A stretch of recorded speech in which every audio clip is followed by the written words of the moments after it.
민수기 10장. 주께서 모세에게 이르셨다. 너는 은을 망치로 두드려 펴서 나팔 2개를 만들어라. 사람들을 불러 모으거나 진영을 거두어 행진을 시작할 때 나팔을 사용하여라. 나팔 2개를 한꺼번에 길게 불면 이스라엘 백성이 만남의 장막 입구에 모이라는 신호이다. 나팔 하나만을 길게 불면 이스라엘 각 집안의 지도자들이 내 앞에 모이라는 신호이다. 나팔을 짧게 한 번 불면 동쪽에 진을 친 지파들이 출발하라는 신호요. 나팔을 짧게 2번 불면 남쪽에 진을 친 지파들이 출발하라는 신호이다. 이렇게 나팔을 짧게 부는 것은 행진을 시작하라는 신호이다. 이스라엘 백성을 한자리에 모두 모이게 하려면 나팔 2개를 길게 불어야 한다. 나팔은 제사장들인 아론의 아들들이 불어야 한다. 이 규정은 너희가 대대로 지켜야 한다. 적들이 쳐들어와서 그들을 치러 나갈 경우에는 나팔을 짧게 급히 불어라. 그러면 너희의 주 하나님께서 너희를 기억하고 적들로부터 너희를 구해주리라. 정해진 절기나 매달 초하루 때 또 잔치를 벌이는 즐거운 날에는 번제와 화목제를 드리면서 나팔을 불어라. 그러면 내가 너희를 잊지 않고 기억하리라. 나는 너희의 주 하나님이다. 이스라엘 백성이 이집트를 나온 지 2년 되는 해 2월 20일 구름이 증거의 장막 위로 떠올랐다. 이스라엘 백성은 시내 광야에서 길을 떠나 구름이 바란 광야에 머무를 때까지 행진을 계속했다. 이스라엘 백성이 주께서 모세를 통해 명령하신 대로 길을 떠나 행군한 것은 이번이 처음이었다. 유다 진영에 소속된 부대가 가장 먼저 출발했다. 유다 지파의 지도자는 암미나답의 아들 나손이었다. 뒤를 이어 출발한 이사갈 지파는 지도자가 수알의 아들 느다넬이었고 그 다음에 출발한 스불론 지파는 지도자가 헬론의 아들 엘리압이었다. 다음으로는 게르손 자손들과 무라리의 자손들이 성막을 메고 출발했다. 다음으로는 르우벤 진영에 소속된 부대가 깃발을 앞세우고 길을 떠났다. 르우벤 지파의 지도자는 스데울의 아들 엘리술이었고 뒤를 이은 시므온 지파는 지도자가 수리사떼의 아들 술루미엘이었으며 뒤를 이은 갓 지파는 지도자가 르우엘의 아들 엘리아삽이었다. 다음으로는 레위인인 고앗의 자손들이 성막 안에서 사용하는 여러 기구들을 메고 출발했다. 성막은 그들이 다음 목적지에 도착하기 전에 세워져 있어야 했다. 다음으로는 에브라임 진영에 소속된 부대가 깃발을 앞세우고 길을 떠났다. 에브라임 지파의 지도자는 암미옷의 아들 엘리사마이었고 뒤를 이은 므낫세 지파는 지도자가 부다슬의 아들 가말리엘이었으며 뒤를 이은 베냐민 지파는 지도자가 기드오니의 아들 아비단이었다. 다음으로는 단 진영에 소속된 부대가 깃발을 앞세우고 길을 떠났다. 단 진영은 이스라엘 백성의 행진 대열 중 맨 뒤쪽이었다. 단 지파의 지도자는 암미사떼의 아들 아이에셀이었고 뒤를 이은 아셀 지파는 지도자가 오그란의 아들 바기엘이었으며 뒤를 이은 납달리 지파는 지도자가 에난의 아들 아히라였다. 이스라엘 백성은 이렇게 부대별로 순서를 지켜가며 행진했다. 그때 모세가 미디안 사람 루엘의 아들인 그의 처남 호밥에게 말했다. 우리는 주께서 우리에게 주시겠다고 약속하신 땅을 향해 가려고 하네. 처남도 우리와 함께 가도록 하세. 주께서 우리 이스라엘 백성에게 좋은 땅을 주시겠다고 약속하셨으니 우리가 처남을 잘 대우해 주도록 하겠네. 호밥이 모세에게 대답했다. 아닙니다. 난 가지 않겠습니다.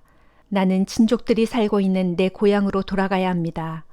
그러자 모세가 간청했다. 제발 우리를 떠나지 말아주게.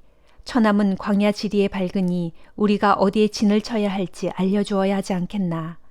만일 처남이 우리와 함께하면 주께서 우리에게 주시는 복을 처남도 함께 누리게 될 걸세. 이스라엘 백성은 주의 산을 떠나 법궤를 앞세우고 사흘 동안 행진을 계속하면서 쉴 만한 곳을 찾았다.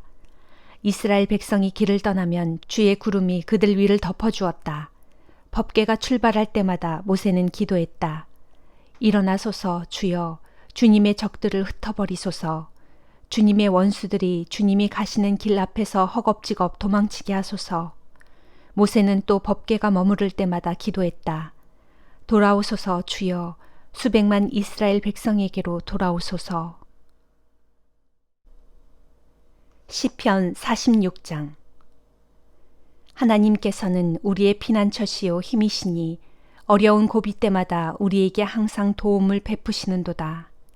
그러므로 땅이 심하게 흔들린다 해도 산들이 바다 한가운데로 빠져들어간다 해도 우리에게는 아무 두려움이 없도다.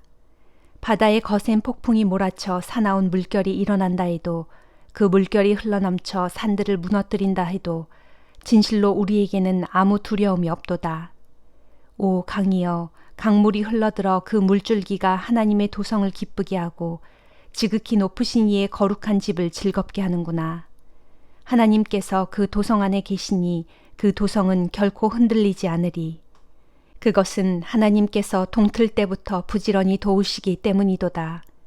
세상 나라들마다 소란을 피우고 땅의 왕국들마다 흔들거려도 주께서 큰 소리로 한번 호령하시니 땅이 마구 녹아내리는구나. 만군의 주께서 우리와 함께 계시니 진실로 야곱의 하나님께서 우리의 피난처가 되시도다. 문민족들아 어서 와서 보라. 주께서 이루어 놓으신 놀라운 일들을. 그분께서 온 땅을 황폐하게 만드셨도다. 주께서는 이 세상 땅끝까지 전쟁을 그치게 하시리니 모든 활을 꺾어버리시고 창을 부러뜨리시며 전차들을 모조리 불살라 버리시리라. 그러므로 귀 기울여 주의 음성을 들어보아라. 너희는 잠잠하여라. 그리고 차분히 생각하여 내가 하나님인 줄 알라. 내가 문민족들 위에 더없이 높아질 것이니 온 세상 만민이 나를 드높이리라. 진실로 전능하신 만군의 주께서 우리와 함께 계시니 야곱의 하나님께서는 정녕 우리의 피난처가 되시는도다. 시편 47장. 모든 민족들아 다 함께 손뼉을 쳐라. 소리 높여 하나님께 기쁨의 함성을 외쳐라. 지극히 높으신 주께서는 진실로 지엄하신 분이니 온 땅을 다스리시는 위대한 왕이시다. 주께서는 만백성을 우리 발 아래 엎드리게 하셨고 문 나라를 우리 발 아래 무릎 꿇게 하셨다. 주께서 우리에게 살 땅을 골라주셨으니 그러므로 그분께서 사랑하시는 야곱이 큰 영화를 입었도다. 환호소리 울려 퍼지는 가운데 하나님께서 올라가신다. 나팔소리 우렁찬 가운데 주께서 올라가신다. 그러므로 하나님께 찬양의 노래를 불러라. 소리 높여 하나님을 찬양하라. 우리 왕이신 주를 찬양하여라. 하나님께서는 온 땅을 다스리시는 왕이시니 너희는 시를 지어 그분을 찬양하여라. 진실로 하나님께서는 문 나라를 다스리시는 왕이시니 그분의 거룩한 보좌에 앉으시어 온 나라를 다스리신다. 보라, 백성들을 다스리는 뭇 통치자들이 몰려온다. 그들이 아브라함의 하나님, 곧 우리 주님의 백성이 되려고 다 함께 모였다. 세상의 모든 군왕들이 다 주께 속해 있으니 진실로 누가 하나님보다 더 높으랴. 아가 8장. 아, 임이여, 임께서 나의 오라버니였더라면, 내 어머니의 젖을 함께 먹고 자란 내 오라버니였더라면 참으로 좋았으련만. 그랬더라면 내가 밖에서 임을 만나 입을 맞추어도 나를 비웃고 나를 향해 손가락질하는 사람이 아무도 없었을 텐데. 그랬더라면 내가 임을 이끌고 날 기르시던 내 어머니의 집으로 모셔들인 후 임에게서 가르침을 받고 나는 임에게 향기로운 술, 곧 석류로 담근 향긋한 술을 내 임께 따라드리련만. 그러면 임께서는 왼팔로 팔베개를 하여 내 머리를 뉘시고 오른팔로는 나를 감싸 꼭 안아주시겠지요. 예루살렘의 아가씨들아, 너희에게 부탁한다.